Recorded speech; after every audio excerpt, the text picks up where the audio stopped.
Poilievre was too partisan, but also too far to the right. Right. He also is perceived as too negative, and I find it somewhat ironic that his biggest criticism of Mr. Carney and the speech he gave before the budget was that he didn't offer any hope. And I mean, you can disagree with that, but that was Poilievre's take on that speech, was that Mr. Carney wasn't offering people any hope. You have to offer people hope. But one of the biggest criticisms of Mr. Poilievre is that he's negative. He's not offering any hope. He's very doom and gloom. And the privileged liberal elite get rich off the same inflation that makes you poor. That is an ultimate conflict of interest that means that he is better off when Canadian youth are worse off. It is disgusting, actually.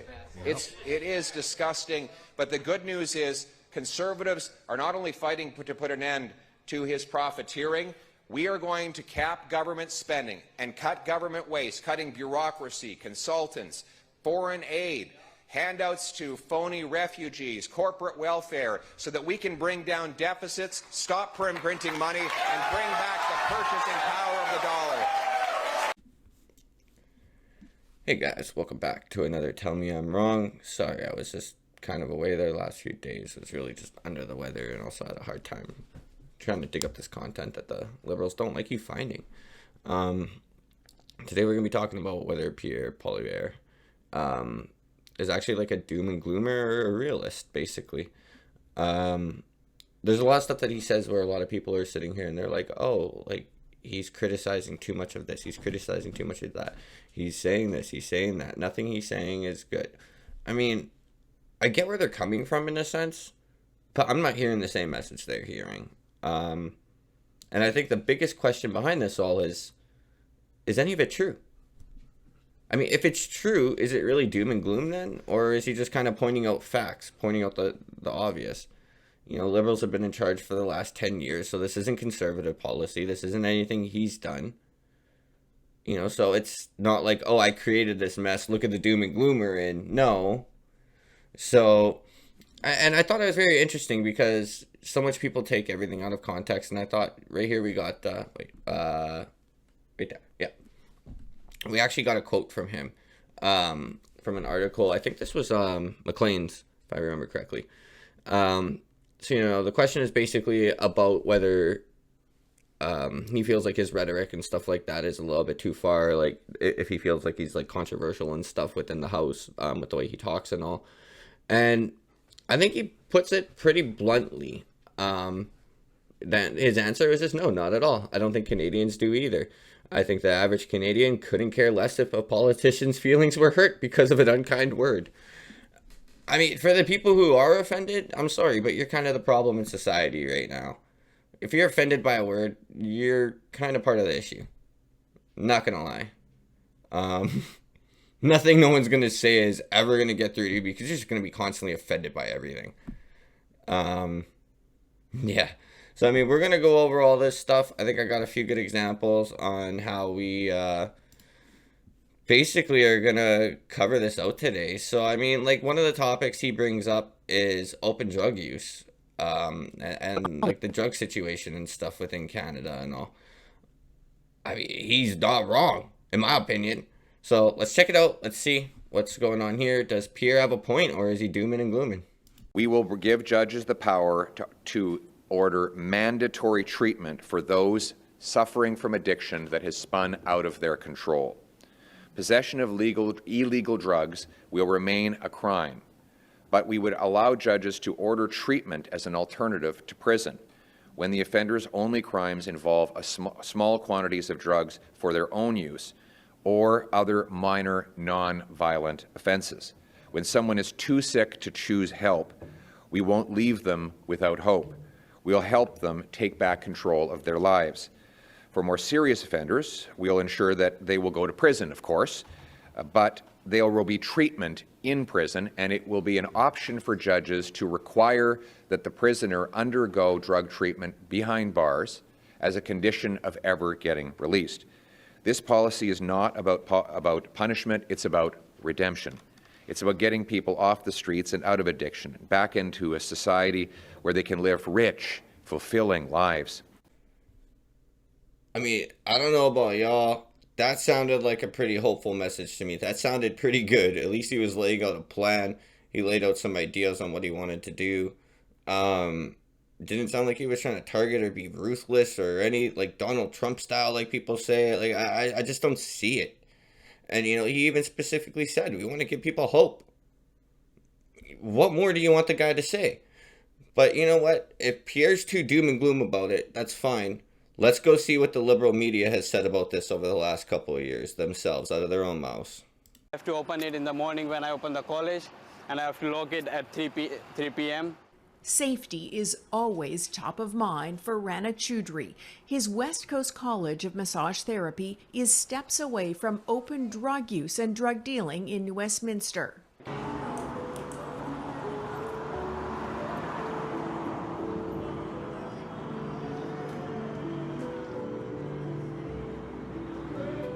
How much do you think people should be fined if they're doing drugs in the open, loitering around transit, littering, and even spitting? Well, the City of Edmonton plans to lower the current fine amount on some of these offences.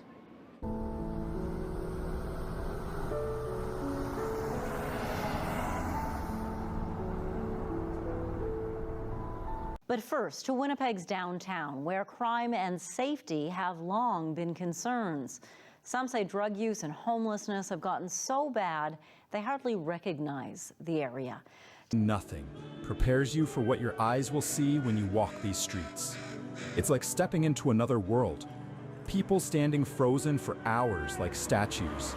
Mouth open, body locked, eyes blank. Others stumble half naked in the cold rain, muttering to no one, scratching at their own faces. And the sidewalks? Littered with crack pipes, burnt foil, used syringes, right beside tents made of garbage bags and broken umbrellas. Even the rats roam free, knowing the humans here are too far gone to care. But see, guys, that's basically the side of the story the Liberals don't want to tell you, right? It's all Pierre's fault. Pierre's the doom and gloomer, right? Pierre's the bad one spewing all this stuff out. I just don't know how you don't see it in front of you with your own eyes and stuff, yet you just keep looking at him to blame like a scapegoat. Like I said, none of his policies was what implemented this, so I mean, to me, it's just mind-blowing. But you know what? That's fine. If that one topic wasn't enough to kind of point it out, we'll look at the next one here. Repeat offenders. Let's see what he says about that. The good news is that we don't have a lot of criminals in Canada. The bad news is they're very productive. Enough. It's time to lock up the very small group of rampant career criminals who are causing all the chaos. We cannot go on with another 4 years of Liberal catch and release. We need a change to bring safety back to our streets. That's why I am announcing today that a future Conservative government will bring that change. Not only will we repeal Liberal catch and release laws, we will carry out the biggest crackdown on crime in Canadian history. And we will do it by passing the 3 strikes you're out law. 3 strikes you're out means that anyone convicted of 3 serious offenses will be ineligible thereafter for bail, probation, parole, or house arrest. And they will serve a minimum of 10 years behind bars, a maximum of life imprisonment, and they will have to earn their release even still. We will designate such offenders as dangerous offenders, meaning they cannot be released until they have proven that they are no longer a danger to society. Under my watch, the only way for repeat offenders to obtain their freedom will be through spotless behavior and clean drug tests during a lengthy minimum prison sentence with earned release dependent on making real progress in improving their lives, such as learning a trade or upgrading their education. They will also have to take drug tests to prove that they are clean. So again, like, I don't know about y'all, but to me, that sounded pretty good. Like, it wasn't doom and gloom. He's just stating facts, in my opinion. And not only that, but he's also even offering very, like, understandable solutions. Or not even just solutions, but this is my plan. Like, you elect me, this is what I'm going to do. I'm going to make these types of policies. Step 1, step 2, step 3. Like, he goes very in-depth and stuff within this speech about it. I would love to see Carney try to pitch an idea like that. Oh my God, try to get anything more out of word salad out of that guy. He can't sit here and pitch an idea of anything. Everything is just, oh, wait and see, wait and see, wait and see. It's absolutely absurd. It's so crazy. But again, you know, that's Pierre's side of things here. This is what people are accusing, doom and gloomer and stuff. Let's go see the reality of it. Here we go. Canada's justice system has become so broken that criminals literally laugh in courtrooms. I watched a repeat offender get his 8th charge dismissed because of court delays. He walked out smiling while his victim sat there devastated. Our catch and release system means violent offenders are back on streets within hours. We need mandatory minimums and faster trials before more innocent people pay the price.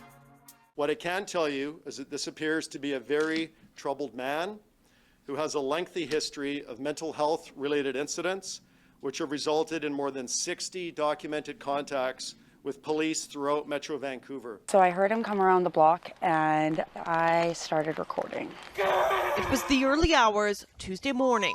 A man on a rampage, leaving a trail of destruction. He just hit my car. The closer he got, the crazier he got. Yeah, he did a roundhouse kick to my car door. It's just property, but it's also my hard-earned money. And her neighbors as well.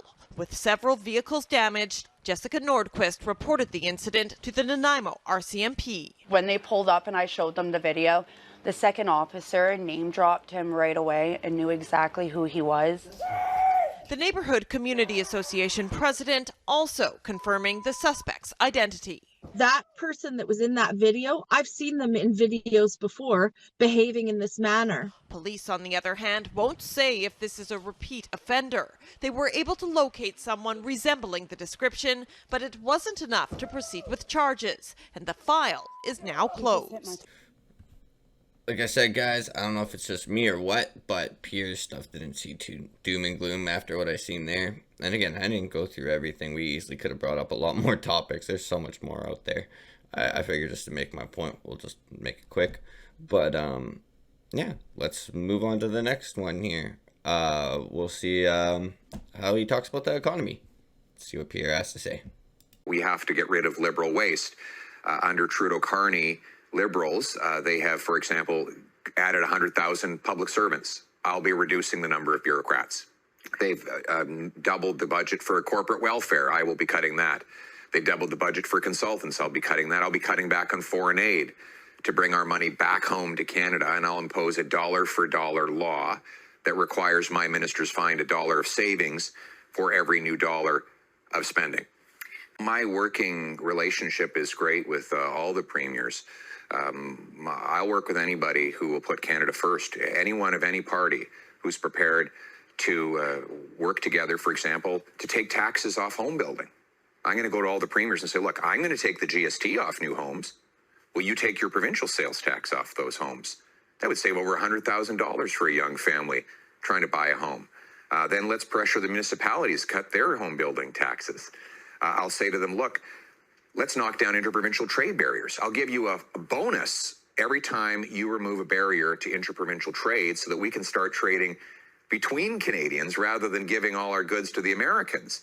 I'll work with anybody on my plan to bring in a blue seal, for example, a blue seal for immigrant doctors and nurses that is recognized across Canada so that the doctors that are driving taxis in Canada can actually take a test, prove they're qualified, and get licensed anywhere in the country. So no matter who Ontarians choose or other provinces choose as their premier, I'll always work with that person. And again, like, I don't know if you guys noticed, but every time he criticizes something, he's offering a solution along with it. Like, I honestly really respect that. I haven't seen Carney do this once. Not one actual, like, you know, like, here's the plan, here's how we're going to achieve said plan, here's all the steps to it. Yeah, maybe it's not the best plan in the world, but I respect the fact that he's at least coming out with one and presenting one. Like, I don't see how that's doom and gloom, you know, and he's not just sitting here being like, this is shit, this is shit, this is shit. Yeah, there's a problem. Here's how we fix it. That doesn't sound very doom and gloom to me. But let's go look at, I guess, what's making them say that he's all doom and gloom, like, you know, from some of these interviews. Let's check it out.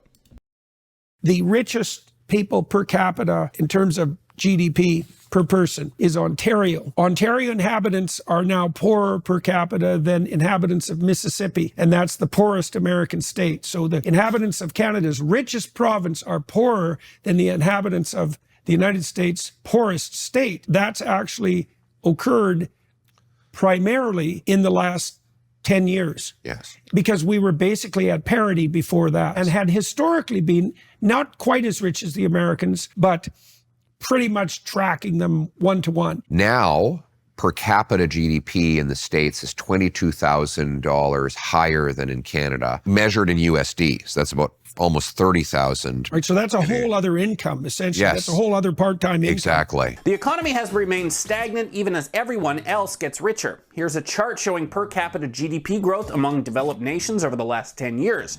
Way at the bottom is Canada. The only one worse than us is Luxembourg. Just last year, Statistics Canada estimated that if the Canadian economy had simply stuck to the growth rates of 2015, we'd all be an extra $4,200 richer per year. The leading guy, Mark Carney, was using the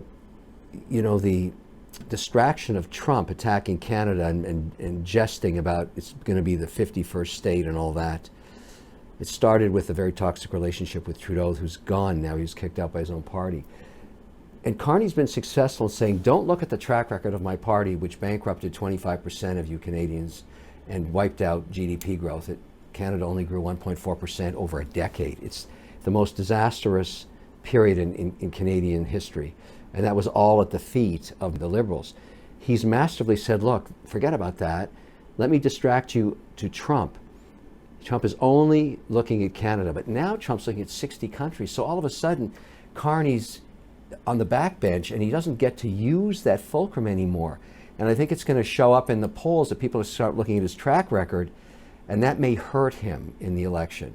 We'll wait and see, but my sense is that's happening right now, and now he's going to run into trouble because people are going to start saying, well, the Trump thing is getting resolved, but what about you and your party, and what about your track record? And all the same people that buried the country are still in their positions in cabinet. Why do we want more of that? So that's a little derivative from what's going on in Washington. Well, we have worse news than expected for many economists today. 66,000 fewer jobs in the month of August and a higher unemployment rate at 7.1%. Now, these job losses mostly affected workers between the ages of 25 to 54 years old, according to StatCan. Like, people could even try to say I'm trying to cherry pick and everything here, but I'm telling you, like, I even tried to use the weakest examples. There are much better ones. Like, look at Stellantis, you know, hundreds of jobs being taken out and stuff like that. Like, all this is happening in front of our face. There's no denying this, you know. Look at when their attack at the Freedom Convoy or whatever, right? Like, the attack on all of our industry and stuff. Like, it's insane. It's absolutely insane. But for us to mention it, we're doomers and gloomers and all this bad stuff. So the one last topic here we're going to bring up on this and look over really quickly is just criminals being treated better than the average citizen. This is another point he brings up. And again, it's just crazy how that I even have to talk about this. Like, treating criminals better than your citizens? This first one here, oh my God. Don't even get me started. It disgusts me so much, man. Like, it's not even citizens, but like, it's disturbing. That's all I'm going to say, you know. And when Pierre wants to get stuff done with these people, I fully agree. Let's listen to what Pierre has to say about it, and then we'll take a quick look at, we'll just go right into what else is happening with it. We'll see. Like, is he wrong? Your home is your castle. Conservative leader Pierre Poilievre wants Canadians to be allowed to use lethal force against home intruders, arguing the current criminal justice system treats homeowners unfairly. Our amendment instead will change Section 34.2 of the Criminal Code to say that the use of force, including lethal force, is presumed reasonable against an individual who unlawfully enters a house and poses a threat to the safety of anyone inside. Polyev delving into the debate over what constitutes legal self-defense comes on the heels of a few headline-making cases, including a big controversy in this small town. Last week, a Lindsay, Ontario man woke up to an armed intruder in his apartment. An altercation ensued, and the intruder was airlifted to hospital. Local police charged both men. We need to change the law. I don't see it as being a real widespread problem. Canadians already have the right to defend themselves in a home invasion, but those rights are not unlimited. I think it's absolutely appropriate to extend the law to allow for more force or more reasonable force to be used. Unlike the U.S. castle laws, Canada's criminal code only allows the use of force when it's deemed reasonable and proportionate, and that determination is up to the judge and jury. But what's proposed, it really says everything's reasonable. So if I go into someone's house with a squirt gun and they shoot me with a 12-gauge shotgun, does that mean it's reasonable? I just don't see that as workable. Responding to Poilievre's pitch, Justice Minister Sean Fraser accused the Conservative leader of chasing a photo op by attacking police for doing their jobs. Child sexual abuse images and video, this is like one of the worst things that anyone can do. Not only should go to prison for a long time, they should bury you under the prison. You shouldn't get protective custody. They should put you into general population, if you know what I mean. The High Court last week ruled 1 year mandatory minimum jail sentences for accessing or possessing child pornography are unconstitutional. Are you surprised that didn't deter them? Like, you did all the security, you had all the safety. Yeah, but I realized that they don't care about this. Mariam Alavi Nassab brought her 2 daughters to Canada from Iran 7 years ago.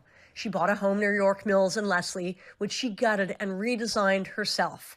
But last Wednesday, her dream home became the scene of a traumatic home invasion, a real-life nightmare she won't soon forget.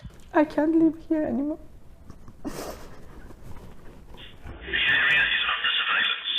It was 3:40 a.m. when 4 masked suspects got in through her back patio doors. They went upstairs and into her 12-year-old daughter's bedroom, where Alavi Nassab was asleep next to her child on a mattress on the floor. I remember that somebody, put the gun on my neck and asked me, where is the safe? 2 men came to my daughter's room. It was the scariest moment. Where is it? Alavi Nassab says given English is not her first language, she was confused. She eventually understood and told them there was no safe. But not believing her, they took her into her closet, which had already been ransacked. Then down to the main floor and to the garage, looking for a safe. The chaos all captured on video surveillance.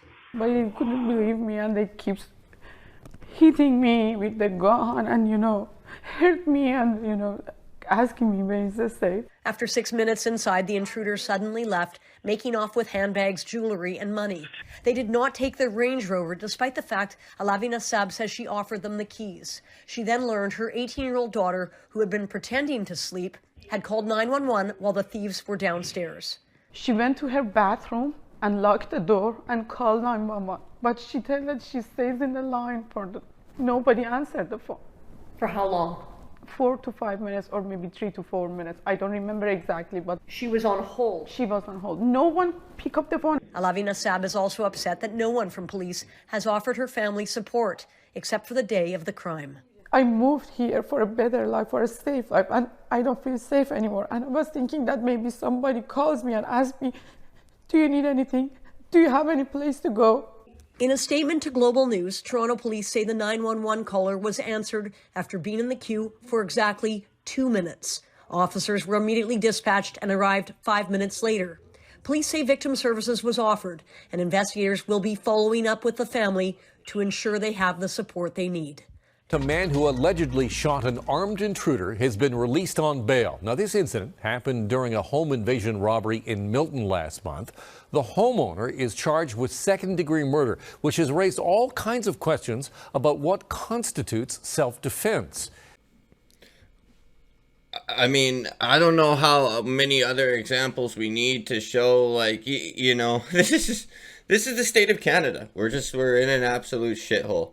A lot of people might say I'm like Pierre too, because I'll say we're absolute shit. Our military shit, our economy shit. We have so many messed up laws. Everything is so horrible here right now. But that doesn't mean that I hate Canada or that I want to see it doom or anything. I want to see it do better. That's why we're pointing out these problems. We're saying, look, Here's the problem. We want us to be successful. We want us to be a great nation. Let's fix them. And it's just, I'm saying that the other side just keeps fighting it, keeps living in denial. You see this. Innocent people are being charged and stuff and convicted for just living their life. The criminals and stuff have more rights than anyone. Like, everyone's being patted to. Like, you could go to the immigrants, how the immigrants are getting treated better. Like, they get put up in hotels, they get all these things. Like, it's insane. It's insane what's going on in Canada right now. So I really ask you guys, like, tell me I'm wrong. Like, I don't think it's doom and gloom. I think this is just, he's pointing out reality, and liberals have no other way to really combat reality other than just, like they normally do, put some kind of, like, poetic stamp on it. And it's doom and gloom. He's Donald Trump. All this other stuff, yada, yada. World gonna end. We're gonna be the only ones who can save you. Submit your soul to us. It's the Democrat and Liberal Party. We'll fix everything. I mean, I think it's pretty clear. Like I said, several times in here, they never even pitch any policy. They never show any ideas. They never say anything. It's just word salad after word salad.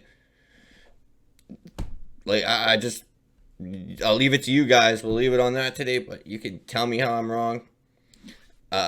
Hope everyone has a great day. Stay safe. We'll see you guys for the next one. I apologize this one took so long. Catch you guys at the next one.